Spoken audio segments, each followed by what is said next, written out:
David Hawke from the Halswell Residents Association.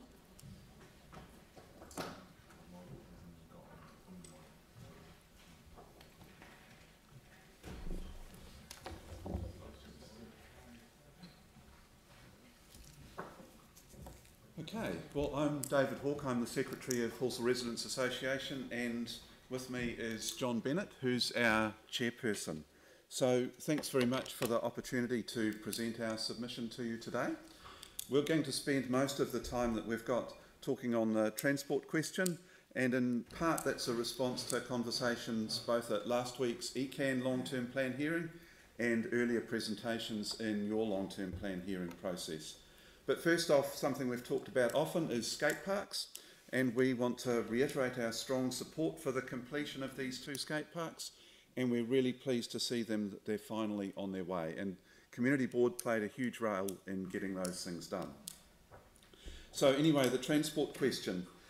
If you take an overview of the Canterbury region, such as NZTA might take from Wellington, and then you go combine your long-term plan with ECAN's long-term plan, what we have is 2 councils heading in exactly the opposite direction to that of the draft transport GPS. And that direction was actually well publicised last year.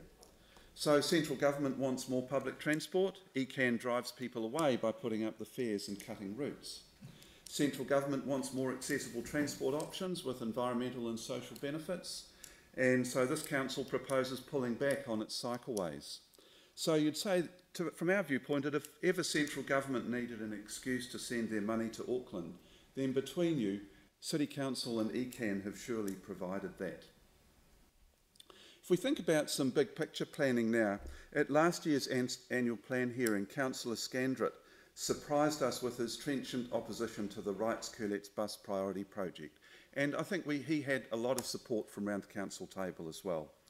His opposition, if I can paraphrase it, was because he thought it would lead to 4-laning through Addington Village, and that 4-laning would then destroy the community just as the 4-laning of Brougham Street did Waltham.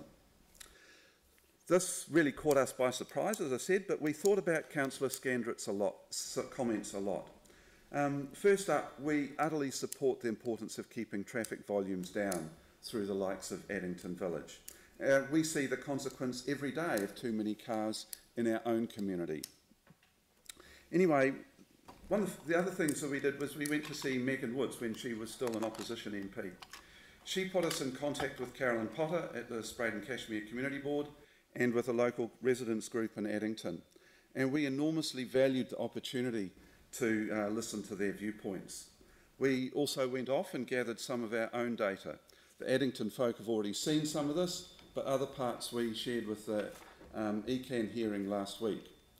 So one of the things we looked at was mode share of vehicles travelling down Lincoln Road and going into Addington Village. So not surprisingly, the great majority of them were in vehicles, so 78%. 80% were single occupancy. The thing that really caught our eye was 12% were on the buses and 9% were on bikes.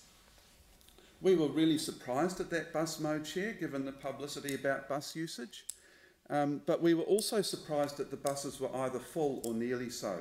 So we talked at length to ECAN last night, emphasising that they really need to review the frequency of their services at peak times. Then we went and did some actual work on the buses themselves, and we looked at both the Orange Line, which runs from Knight Stream through into the central city down Lincoln Road, and also the Route 60, which starts in Wigram Skies and goes to the same route. And in the school term, what we're seeing is 35-minute times, or 35 or 36-minute times for both routes, going nearly 20 minutes over for the Orange Line and nearly 30 minutes over for the Route 60. So you probably already know this, but those travel times, the way they're not sticking to their timetables, is absolutely appalling. So why sit in a bus for nearly an hour when you can drive your car by yourself or ride a bike in half the time? And it's these delays that are under your control. So what we think needs to happen, so far City Council has really been, planning has been quite piecemeal. So what we would like to see is how the City Council is going to deal both big picture and in detail with the traffic volumes from the car-dependent suburban developments in the southwest. If you go to the detail, what's going to happen on Whiteley Ave in Selwyn Street to get the buses out of those, out of the mire and out of their cars. One suggestion from Megan Woods is to take the big picture question to the Joint Transport Committee to get a regional solution to getting people from the southwest of Christchurch and Selwyn into town. And that approach would actually be entirely consistent with the draft government policy statement, and we would have thought that councils would have thought of that too, but maybe you have, but there's no sign of it in either ECAN's or the City Council's long-term plans. Some folks in our area have taken the question into their own hands. You go to Longhurst on a weekday, you'll find cars parked up for the day next to a convenient bus stop. They have their own park and ride, which just happens to block parking for adjacent businesses. Part of the solution is in completion of the major cycle route program. So safety, we've listed some of the examples of the safety benefits in our submission. Community benefits, we've highlighted those as well. And the crossing of Bryam Street for people attending Addington School is a really good example. With the central government contribution, it's great value for money. One of the things that we did on your behalf in the run-up to last election is that we worked really hard with our local MPs, both Labour and National, on rolling over the government's urban cycleway program so that Quarryman's Trail could be funded to Halswell. We were persistent enough, they took the issue to their front bench colleagues and reported back to us positively. And now, essentially by postponing this program, the City Council is saying they don't need the money.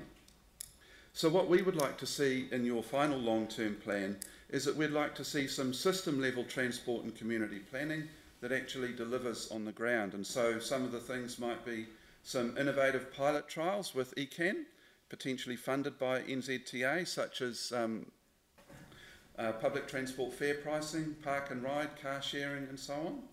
A plan with a timeline with ECAN and NZTA to actually implement bus priority measures on key roads, and early completion of sustainable, safe, community-friendly alternative to the needs for single occupancy vehicles. So for us, that's Quarryman's Trail and Norwes Dark major cycle routes. And if you do this, you might actually manage to assuage some of the concerns vocalised by Councillor Scandrett, as well as meeting the needs of Halswell community and others in the southwest. So thanks for listening. Thank you. I think I'm going to have to invite Tim first. Thank you very much, gentlemen. You were absolutely right at that time, because there were no plans for the widening of Addington or the sensitivity of going through the Addington Township, which you've acknowledged. I do want to acknowledge your work, though, with Carolyn and others, because it's about getting the plan right. That's what it's about. Because I think if we were going to use an exemplar of park and ride, I think the Halswell down into town would be a really good way to start. But when we first met, and I made those statements, there had been absolutely no work done from between Whiteley Ave and Morehouse Ave, and I see no point in four-laning to Whiteley Ave, Barrington Street, Lincoln Road, which is already gridlocked, which is absolutely the pinch point. The design between those points, between the Whiteley, Barrington and Morehouse Ave, that's where we have to solve it. Once that's solved with safe cycle lanes and absolutely bus lanes without question, then we can really move forward and solve the problem. But I totally acknowledge it, and I totally agree, but I do think Halswell could be the exemplar if we were going to do it properly, because I think with the development further out, it would be a perfect example and a perfect time to do it. But thank you, gentlemen.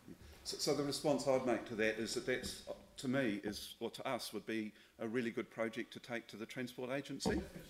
Because one of the things when we talked to ECAN, we said, you know, like they want more public transport, and they said, bring us a project. Yeah. And David Cagle, one of the commissioners, said, we went, and they refused. And we suspect that what they did is they went to the Transport Agency and said, we've run out of money, can you put another cheque in the mail, please? And obviously they turned them down. So our experience, so some of the people on our committee have some experience with working with Transport Agency, and they don't like requests for another cheque in the mail. And what they want... Yeah, and so what they want is a project that will actually advance their priorities And Yep. so the sort of thing that you're talking about would do exactly that. And this would then push the want to get that sensitive area between Whiteley and Morehouse Ave in Addington will give it emphasis to maybe push forward a wee bit further than others to get that project finished. Yeah. Cool.